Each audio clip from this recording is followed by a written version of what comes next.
Bapak Ibu Saudara, kita meneruskan studi kristalisasi kita, masih surat Yakobus, ini yang keempat, dan kita akan menutup kitab ini dan akan masuk nanti di surat 1 Petrus. Jadi sebagaimana kita telah ketahui, permasalahan yang ada dalam sebagai latar belakang masalah lah ya, kitab ini ditulis oleh Yakobus, pemimpin gereja di Yerusalem, yaitu Yakobus berusaha untuk mendamaikan konflik sosial ya antara yang kaya dan yang miskin pada zamannya itu. Kita tahu Yakobus akhirnya mati martir pada tahun 62 Masehi oleh imam besar Ananus dan penguasa Bait Suci pada waktu itu, karena Yakobus membela ya para imam yang miskin di lokal-lokal, yang mana Sanhedrin pusat yang dipimpin imam besar Ananus itu mengambil pajak ya perpuluhan ya dari yang lokal-lokal itu. Dan kondisi pada waktu itu memang kan orang Yahudi bangsa Yahudi sedang di bawah Kekaisaran Roma, di mana Kekaisaran Roma ini juga mengambil pajak ya dari rakyat. Demikian juga penguasa-penguasa lokal itu juga mengambil pajak dan juga akhirnya Bait Suci. Nah, Yakobus ini membela ya. Dan akibatnya dia menurut cerita ya daripada Eusebius itu maupun Josephus, sejarawan Yahudi, itu Yakobus itu dilempar dari tembok Bait Suci, dan karena dia belum mati dan dia dipukuli sampai pakai pentung itu sampai mati. Jadi Yakobus ini seorang yang kalau kita baca ini memang dia terang-terangan juga ya mengatakan, mendamaikan itu bukan dengan kalimat-kalimat yang dilembut-lembutin begitu, tapi apa adanya dia menyampaikan ya bagaimana supaya terjadi pendamaian lah. Nah, tema kita yang terakhir ini adalah nasihat-nasihat praktis ya, nasihat-nasihat praktis yang terkait dengan masalah konflik sosial atau konflik antara yang kaya dan yang miskin di sini ya. Jadi kita ambil yang praktis itu soal pencobaan, soal hikmat, dan yang terakhir ini ya kita ambillah soal ibadah, lidah, kesombongan, sabaran, dan terakhir doa ya, mengenai doa ini juga ya. Nah, ini sebenarnya berita dalam surat Yakobus ini suatu berita yang sangat penting untuk didengar gereja-gereja atau kekristenan zaman ini ya. Mengapa demikian? Karena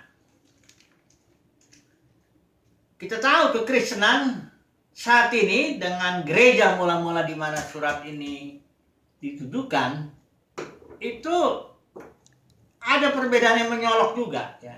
Perbedaan di sini mengenai soal keuangan ini yang mau saya sampaikan dulu ya.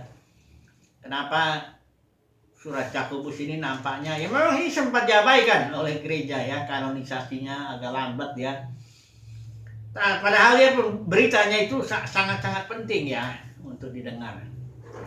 Kenapa demikian?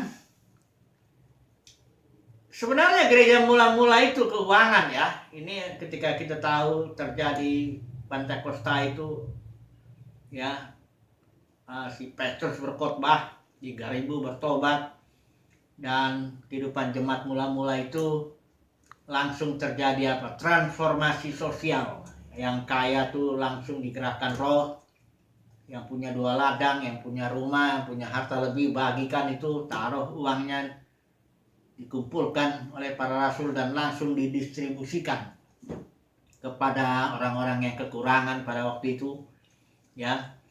Dan akibat daripada semuanya itu maka tidak ada jemaat yang berkekurangan ya. Sungguh ini apa ya, suatu katakanlah terobosan lah ya. Penginjilan menghasilkan transformasi sosial sedemikian dan akhirnya tidak ada yang kekurangan. Nah, sementara kita tahu saat ini, coba dulu ya saya bicara dulu secara nasional lah, kita bangsa Indonesia ini ya. Saya sih baru melihat datanya itu, saya nggak tahu data itu akurat apa, tapi kurang lebih begini kan, data jumlah ini. Sebelum saya masuk nanti ini, saya bicara dulu masalah ya. Penduduk Indonesia itu ada 270,5 juta lah ya, jiwa.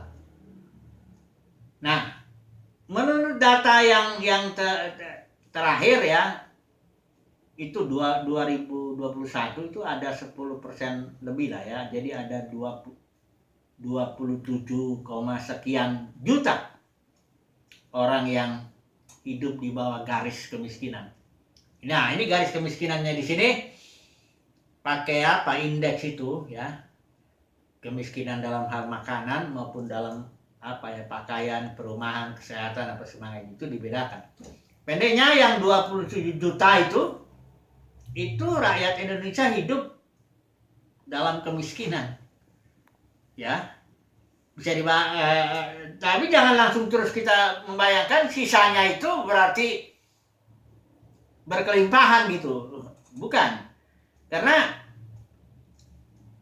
dari antara 270 juta itu yang penduduk Indonesia ini, hanya ya sekitar 600.000 lah ya diperkirakan ini ya. Ini data-datanya kan saya baca ya, saya nggak tahu keakuratannya ya. Tapi dari sini kita sudah bisa melihat lah kurang lebih. 600.000 inilah yang memiliki katakanlah tanah, properti, atau kekayaan yang sisanya tuh sangat jauh sekali ya. Jadi kalau ada data yang real gitu, ada satu lembaga survei yang independen yang harus, mungkin kita kaget bahwa kekayaan alam Indonesia atau fasilitasnya atau kue pembangunan ini atau tanah ya atau uang itu hanya ini sedikit ini, 600.000 dari 270 juta yang punya uang, katakanlah begitulah ya.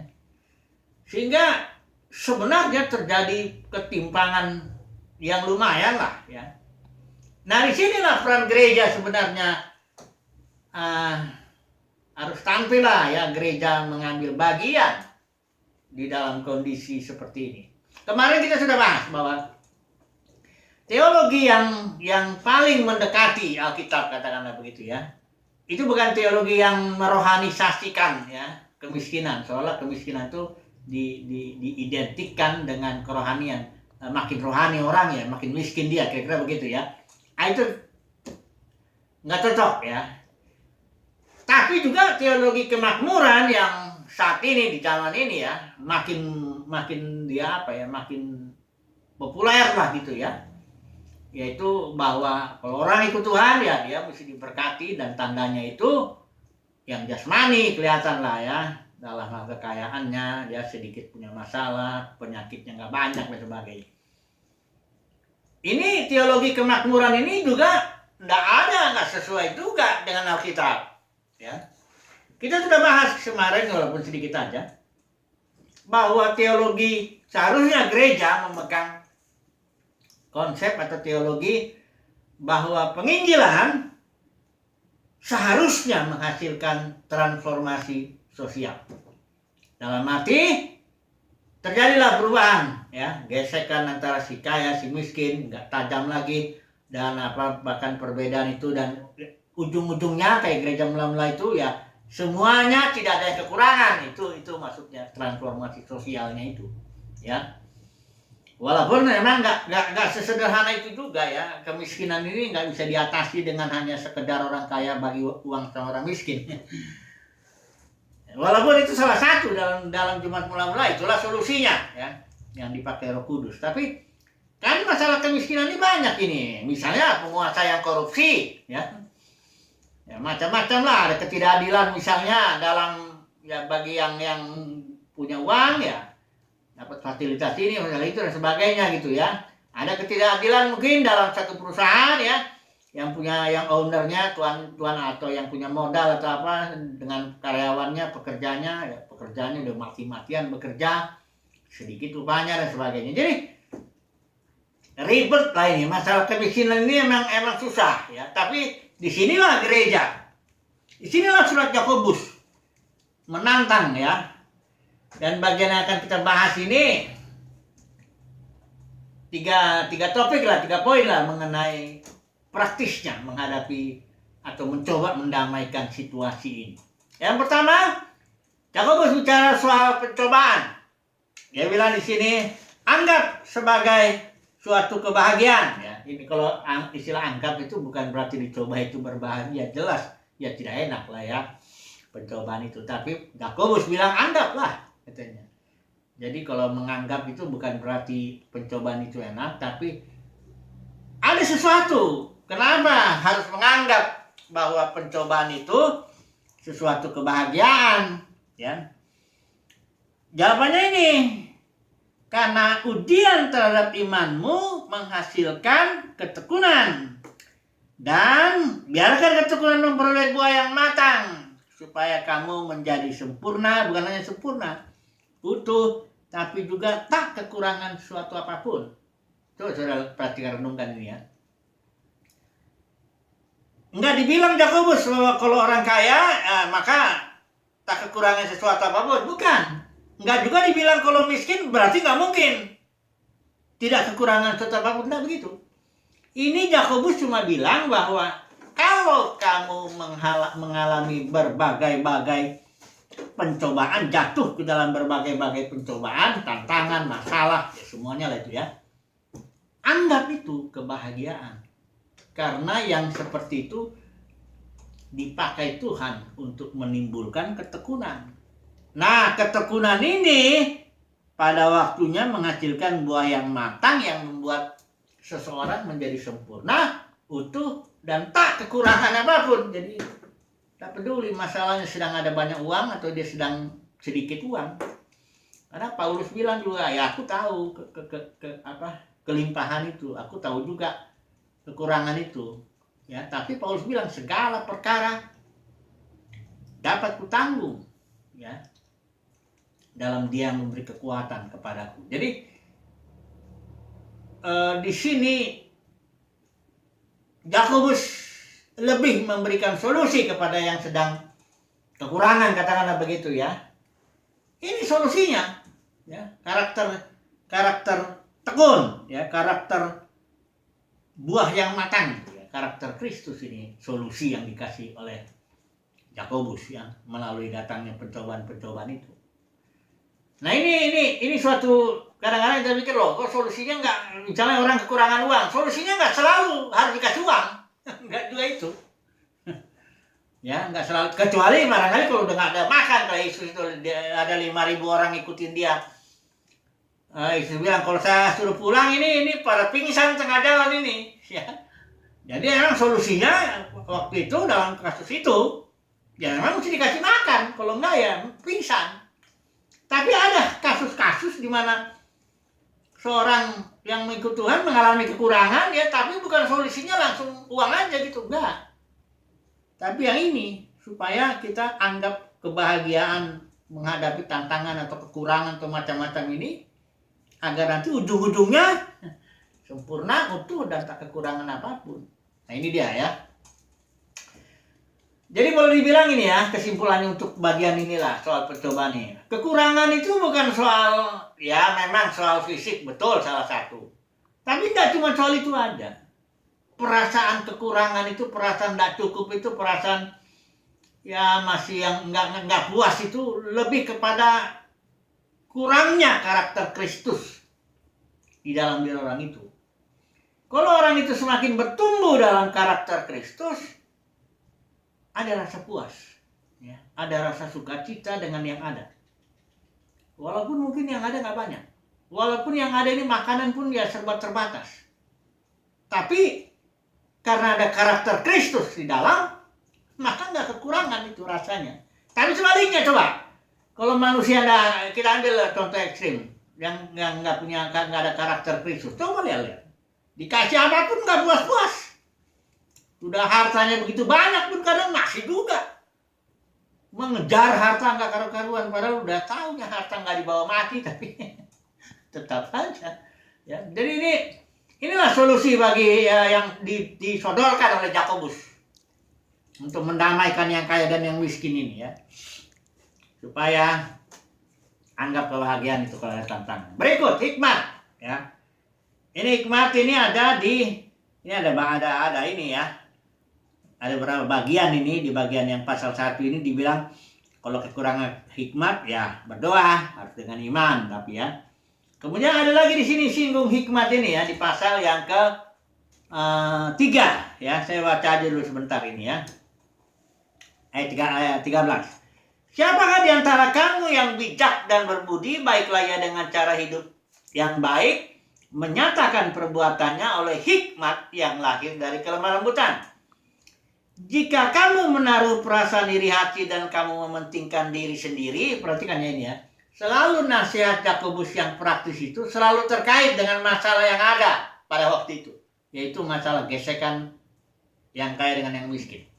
Ini dikatakan di sini, jika kamu menaruh perasaan iri hati, nah ini besar kemungkinan perasaan ini timbul dari orang yang berkekurangan. Dia iri sama yang kaya, begitu, ya. Nah, tapi selanjutnya Yakobus bilang nih, dan kamu mementingkan diri sendiri. Nah, ini mementingkan diri sendiri ini lebih cocok, ya, dikenakan kepada yang berkelebihan, gitu kan. Ya toh, dia hanya mikirin dirinya sendiri, tidak peduli sama orang yang sedang kekurangan, kan. Jadi bilang ini, jika kamu menaruh perasaan iri hati dan kamu mementingkan diri sendiri, janganlah kamu memegahkan diri dan janganlah berdusta melawan kebenaran. Itu bukanlah hikmat yang datang dari atas, tetapi dari dunia, dari nafsu manusia, dari setan-setan, ya. Sebab di mana ada iri hati ini, perhatikan, dan mementingkan diri sendiri, di situ ada kekacauan dan segala macam perbuatan jahat. Tetapi hikmat yang dari atas adalah pertama-tama murni, selanjutnya pendamai, peramah, penurut, penuh belas kasihan, buah-buah yang baik, tidak memihak dan tidak munafik dan sebagainya. Jadi Yakobus ini mau bilang bahwa di dunia ini ada orang kaya dan ada orang miskin, dan bahwa ada penindasan, ada ketidakadilan, seperti tak terelakkan, gitu, ya. Seperti tak terelakkan. Tapi Pak Yakobus bilang, sekalipun kondisinya begitu, asalkan jangan ada iri hati, jangan ada mementingkan diri sendiri lah, kira-kira begitu, ya.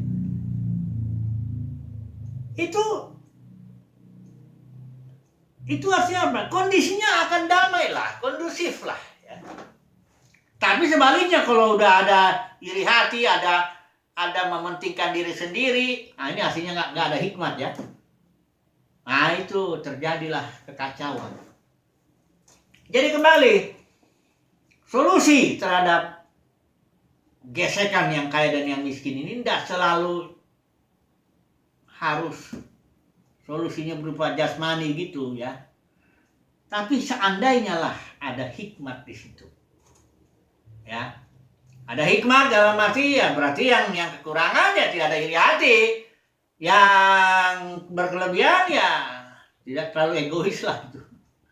Ada hikmat Tuhan bekerja di sana, ya ada kedamaian. Ini solusinya yang berikut. Nah selanjutnya ini sombong, ya. Ini juga pasal 4 ayat 13-17 ini ada orangnya, ini apa ya istilahnya, orang kaya, ya, diperingatkan juga ini. Ini ada yang bilang, hai kamu yang berkata hari ini atau besok kami berangkat ke kota Tanu, di sana kami akan tinggal setahun dan berdagang setelah mendapat untung.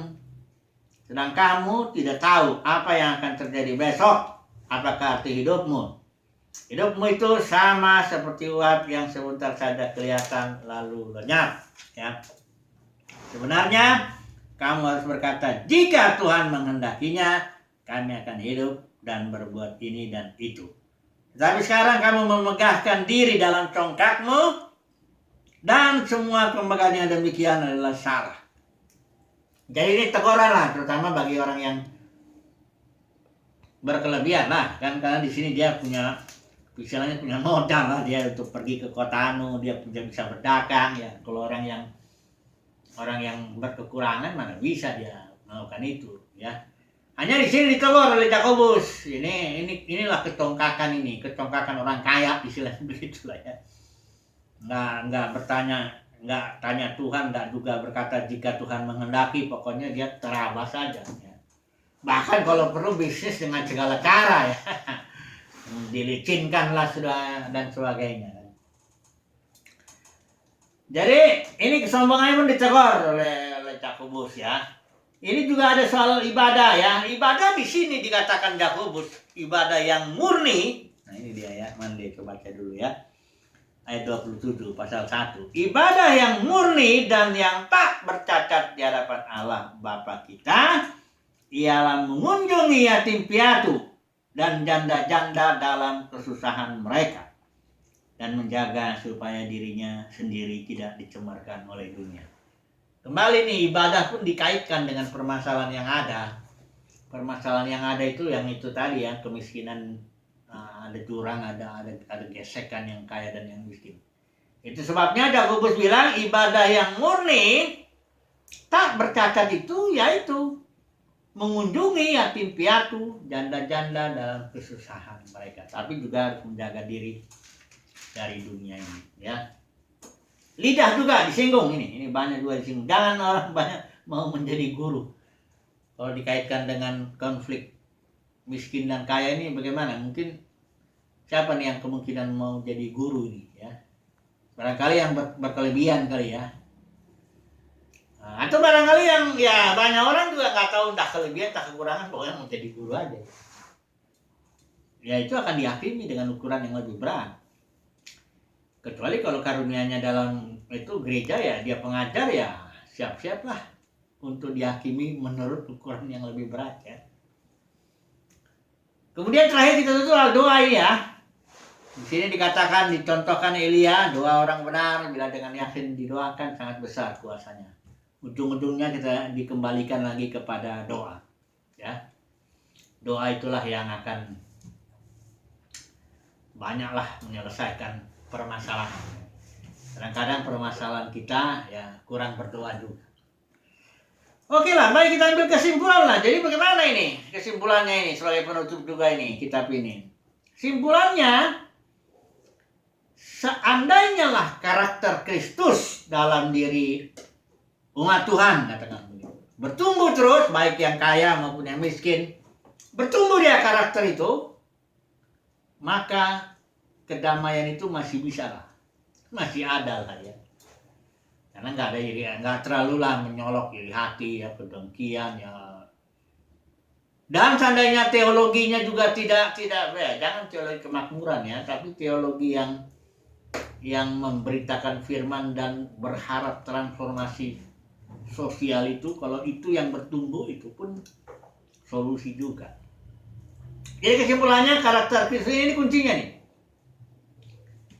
Karakter Kristus entah itu dia menganggap positif pencobaan atau dia mempunyai hikmat atau dia tidak sombong ya, sabar, doa, itu akhirnya solusi juga.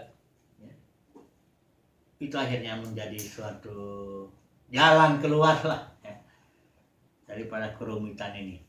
Baiklah ya, kita tutup dulu ini, nanti besok kita masuk kepada surat 1 Petrus. Haleluya, amin.